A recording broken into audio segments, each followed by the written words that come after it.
I just received a Lexivon bike torque wrench. It's a 1/4-inch drive with 15 pieces. And I purchased it to assemble my new e-bike, which many of the components on it require specific torque. And it's convertible from Newton meters to inch pounds. It's a really nice product. Most importantly, just remember to set this back down to 2 Newton meters when you're storing it to preserve the calibration.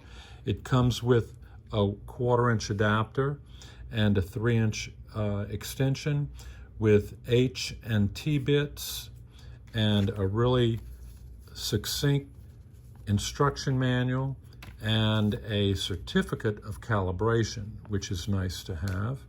And so I'll continue to use it, see how it goes, and update if necessary.